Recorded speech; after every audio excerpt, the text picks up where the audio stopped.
Oke, selamat datang kembali di channelku. Kali ini aku akan berbicara soal berhentilah dari PMO kalau mau doamu terkabul. Dan ya, di sini aku tidak akan berbicara tentang sebuah agama tertentu atau spiritual karena ini murni pengalamanku di mana aku pernah merasakan ketika aku berhenti dari kecanduan PMO, ketika aku stop PMO, doaku itu banyak yang terkabul. Tidak semua, tapi kebanyakan terkabul. Oke?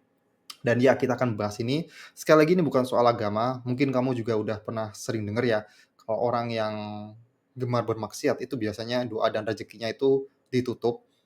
Itu memang benar dan tapi aku nggak akan berbicara itu secara lebih lanjut lah ya, itu mungkin kamu bisa tanya sama ustadz atau pemuka agama. Di sini aku cuman pengen sharing pengalamanku kenapa aku ngerasa doa-doaku tuh banyak terkabul.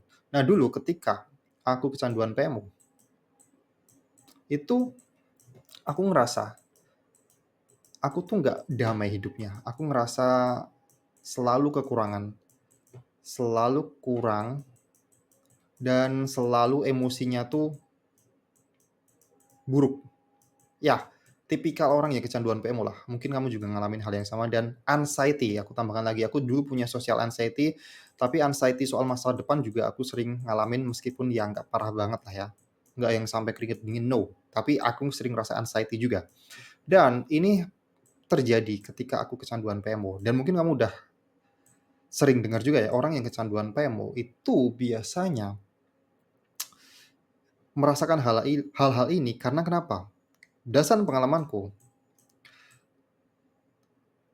ketika seorang aku namanya Nanda ya, ketika diriku seorang Nanda, itu sudah berjanji, aku akan stop PMO dan akan melakukan itu katakanlah 90 hari, oke? Mimpi dari kebanyakan pejuang NoFap bisa 90 hari, 90 hari. Ini gimana sih? Oh, bentar. 90 hari. Tapi di tengah jalan kamu relapse. Kok kamu sih? Aku lah, ini aku ceritakan aku ya. Kamu relapse dan ini sering banget terjadi. Relapse di sini, relapse di sini, relapse di sini, relapse di sini. Dan apa yang terjadi ketika seseorang yang sudah punya sebuah cita-cita ke sini, tapi selalu relapse. Secara keyakinan pada diriku, keyakinan pada diriku sendiri itu menurun drastis. Aku ngerasa selalu nggak percaya diri, aku selalu nggak yakin pada diriku. Karena untuk hal seperti ini aja, aku tuh banyak mengingkari itu loh. Dan akhirnya muncullah emosi-emosi kayak gini, nggak damai. Terus ini nggak damai ya maksudnya, bukan damai ya. Terus merasa kurang, merasa emosi, merasa anxiety. Emosi ini mungkin karena kesel juga ya, perasaan karena kesel pada diri sendiri, menyesal ketika relapse. Terus merasa kurang karena ini berdampak juga pada pekerjaan. Pekerjaan butuh fokus, sedangkan kamu sendiri, dampak dari kecanduan PMO, kamu jadi nggak bisa fokus, kamu jadi ngerasa nggak yakin pada dirimu, padahal semua pekerjaan itu butuh sebuah keyakinan. Tapi bagaimana kamu bisa yakin pada dirimu kalau kamu sendiri nggak yakin pada pada dirimu sendiri? Bagaimana kamu yakin pekerjaan itu selesai itu maksudnya? Kalau kamu nggak yakin pada dirimu sendiri, itu yang kualami. Mungkin kamu juga relate dan yang pengen kukatakan di sini adalah ketika aku berdoa pada God secara universal aja ya. Bagaimana diriku ini yang nggak yakin pada diriku meminta sesuatu pada Tuhan, bagaimana aku meminta pada Tuhan kalau aku merasa sendiri juga enggak yakin, Tuhan itu sebenarnya hanya memberikan sesuatu kalau kitanya itu sudah benar-benar layak gitu loh. Mungkin kamu juga udah pernah dengar kalimat-kalimat seperti itu ya, Tuhan memberikan sesuatu ketika kamu udah siap.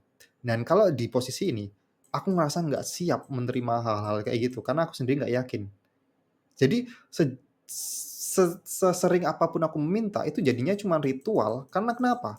Secara feeling, secara emosi, feeling aku tuh masih ngerasa kekurangan, bukan merasa orang yang yakin. Aku nggak yakin jadinya. Dan ya, akhirnya bisa dibilang sulit lah doa-doaku tuh bisa terkabul gitu. Nah, sekarang ketika aku udah berhasil keluar dari kecanduan PMO atau bahkan mengurangi ya, bisa mengurangi. PMO itu bisa di-stop, bisa di-stop stop PMO, tentu diriku ini merasa keyakinan naik karena pada diri sendiri itu tidak menyalahkan, setiap kali relapse tidak menyalahkan, setiap kali akhirnya melakukan sesuatu yakin karena gini, aku udah berhasil melakukan suatu hal yang sulit, yaitu berhenti dari PMO. Otomatis aku bisa melakukan apa saja, karena berhenti dari PMO itu sulit banget, mengalahkan nafsu kita itu sulit banget. Otomatis mengalahkan hal-hal lain itu akan cenderung mudah gitu. Kamu hanya butuh kesabaran. Dan di sinilah keyakinanku naik. Aku merasa aku bisa, aku bisa, aku bisa, aku mampu karena aku udah bisa melakukan sesuatu. Dan frekuensi antara diriku dengan Tuhan itu nyambung. Tuhan tuh Maha segalanya. Tuhan akan memberi. Tuhan tuh mudah banget memberi. Tuhan itu punya segalanya. Dan di sini aku udah siap, kondisi sudah siap menerima, aku udah merasa layak, aku udah tidak, punya feeling kekurangan lagi, feeling-ku di sini kuat, feeling-ku sangat kuat. Feeling itu dalam artian perasaan ya, bukan feeling intuisi, tapi feeling kuat. Dan percayalah bahwa ini cenderung aku banyak sekali doa-doaku diberikan Tuhan, maksudnya dikabulkan Tuhan. Tuhan, apa yang kuminta itu biasanya selalu diberikan Tuhan. Ketika aku udah berhasil mengubah feeling ini, jadi yang dulu kekurangan, jadi dulu yang nggak yakin, jadi dulu yang merasa emosinya nggak stabil, aku percaya pada Tuhan karena itu udah di level keyakinan lah ya. Dan itu secara spiritual memang mengubahku. Nah itu yang pengen kusampaikan penjelasanku bagaimana Tuhan itu bisa mengabulkan doa-doaku hanya simpel dari stop PMO karena itu berpengaruh ke keyakinan, ke belief-ku sendiri. Sesimpel kayak gitu. Dan ya itu saja yang pengen kusampaikan. Terima kasih sudah nonton video sampai sejauh ini dan sampai jumpa di video berikutnya. Thank you.